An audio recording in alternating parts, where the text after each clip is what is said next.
Hello everybody, welcome back to another Media Moogle review. I am Old Gamer Joe. Today we are taking a look at Fledgling Heroes, which was just recently released on the Nintendo Switch. It had previously been on iOS, and it comes from publisher and developer Subtle Boom.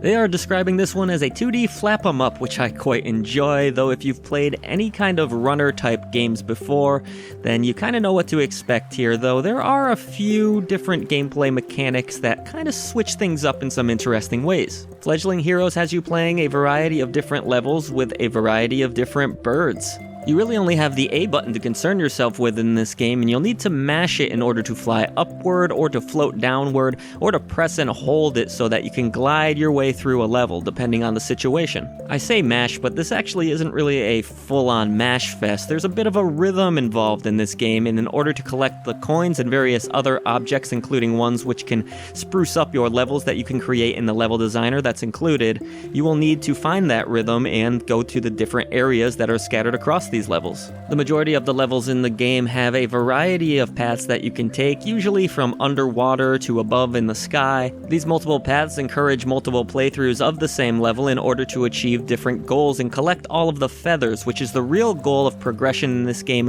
finding golden feathers that can unlock different doors that will help you get further and further into the map. Each level also includes an additional challenge that is laid out in front of you that involves having to complete a certain task in a given level in order to unlock another feather. This can include having to bounce on a certain number of enemy lizards' heads, because part of this game is bouncing on heads in order to kill enemies, and if you don't hit that enemy flushly on top, you're going to crash and burn and have to start the level either at a checkpoint that you've acquired or the very beginning all over again.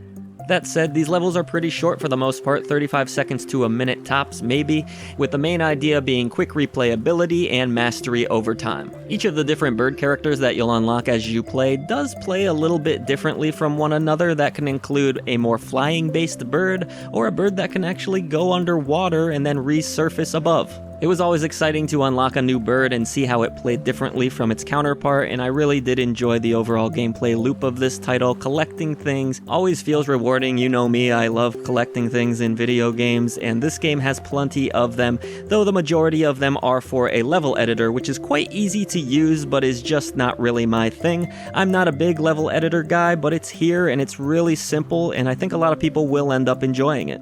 Surprisingly too, this is a game that can be enjoyed in co-op. I don't think it necessarily always works the best, but it does it decently enough, and we had some fun testing out the feature.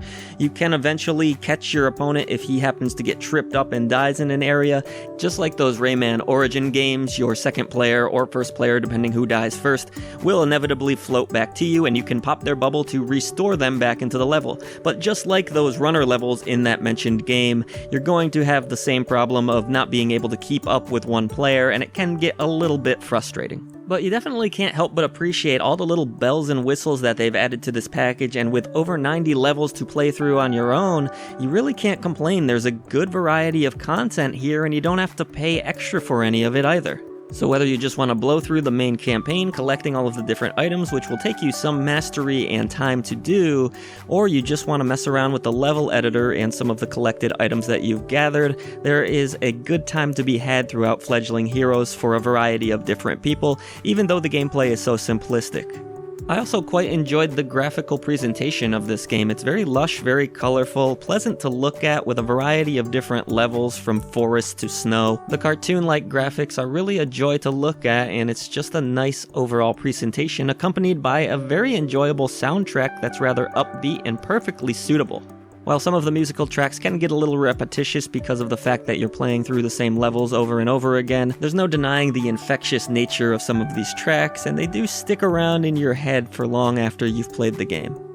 You know, every now and then you just want to play something that's relaxing, simple, and easy for a friend to get into alongside of you, and Fledgling Heroes definitely fits that bill. Even though it plays better as a single-player experience, there is a lot of fun to be had in collecting these items. Even if you don't engage with the two-player mode, it's easy enough to switch off controllers and take turns throughout the game. There's a good variety to these over 90 levels that are included, including some boss races against dragons, which are a lot of fun, though I will admit a little bit frustrating compared to some of the other levels. If you're feeling a little bit down like a bluebird and you want to have something entertaining, simple, and fun to play through, then I do recommend Fledgling Heroes because it does spread its wings enough where it's entertaining throughout. Even if you end up waiting on a sale when it's cheap, get the pun, Fledgling Heroes is worth your time. For more on Fledgling Heroes and all of our other content, head on over to MediaMoogle.net, where we have some wonderful podcasts for you to check out as well, such as I Dream of Indie. Also, we are a self-funded organization that needs your help, so if you would like to support us monetarily, we have some wonderful tiers with bonus content available over at patreon.com/MediaMoogle, or if you just feel like being awesome, you can leave us a one-time donation in the description down below via PayPal. Thank you so much for your support, and only with you can we bring a voice to the voiceless in gaming once again.